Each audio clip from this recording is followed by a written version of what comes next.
এই স্টাইଲରେ ଆପଣ ଯଦି ବଡ଼ି ଛୁଇଁ ଆଳୁକୁ ବେସର ବନାଉଛନ୍ତି ନା ଆପଣଙ୍କର ବେସର ପିତା ଲାଗିବ ନା ରାଗୁଆ ଲାଗିବ। ପୁରା ନୂଆ ୱେରେ ଇନଷ୍ଟାଣ୍ଟ ପ୍ରୋସେସରେ ଆମେ ବନେଇବା ଆଳୁ ଛୁଇଁ ବଡ଼ି ବାଇଗଣ ବେସର।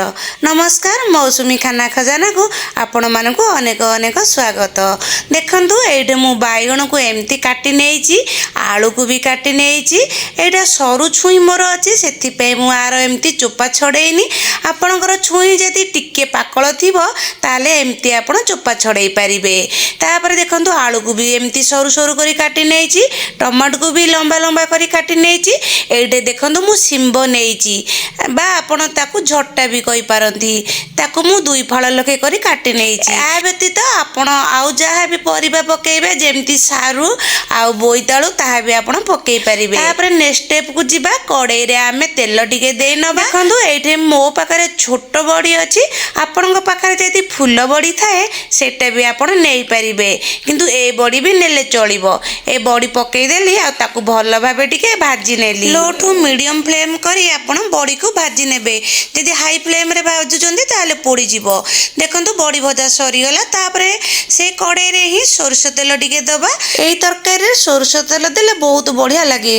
ତାପରେ ପାନ ମଧୁରୀ ଟିକେ ନେଇଦେବା ଆଉ ସୋରିଷ ଟିକେ ପକେଇ ନେବା। ଫୁଟି ସାରିଲେ ଭୃଷଙ୍ଗ ପତ୍ର ପକେଇ ନେବା ଆଉ କାଟି ରଖିଥିବା ଟମାଟୋକୁ ଏଠି ଦେଇନେବା। ଟିକେ ଲୁଣ ଦେଇଦେବା ଯେଉଁଥିରେ କି ସେଇଟା ପୁରା ସ୍ମୁଥ ହେଇଯିବ। ତାକୁ ଭଲ ଭାବେ ଟିକେ ଭାଜିଦେବା ଆଉ ଘୋଡ଼େଇ ନେଇଯିବା। ଟମାଟୋ ସିଝିଲା ଭିତରେ ଚାଲନ୍ତୁ ଆମେ ମସଲା ପ୍ରସ୍ତୁତ କରିନେବା।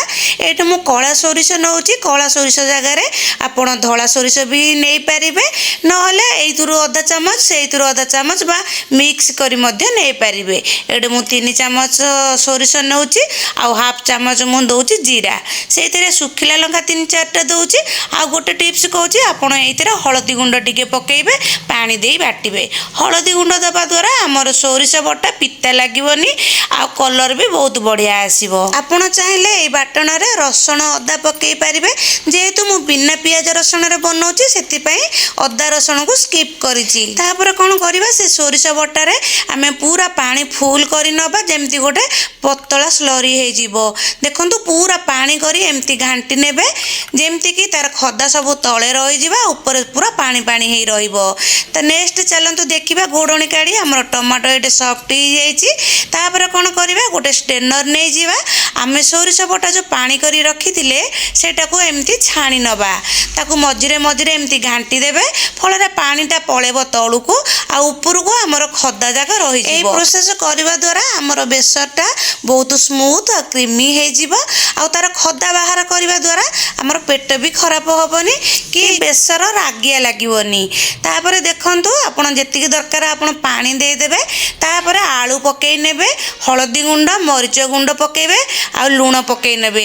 ମରିଚ ଗୁଣ୍ଡ ଦେଖିକିରି ପକେଇବେ କାରଣ ଆମେ ଶୁଖିଲା ଲଙ୍କା ଦେଇ ବାଟିଥିଲେ। ଆପଣଙ୍କର ପସନ୍ଦ ଅନୁସାରେ ଆପଣ ରାଗ ଲୁଣ ସବୁ ମ୍ୟାନେଜ କରିବେ। ତାପରେ ତାକୁ ଘୋଡ଼େଇ ନେବା, ଯେହେତୁ ଆଳୁଟା ଟିକେ ସିଝିବା ପାଇଁ ଟାଇମ୍ ଲାଗିବ ସେଥିପାଇଁ ଆମେ ପ୍ରଥମେ ଆଳୁ ସିଝେଇ ଦେଲେ।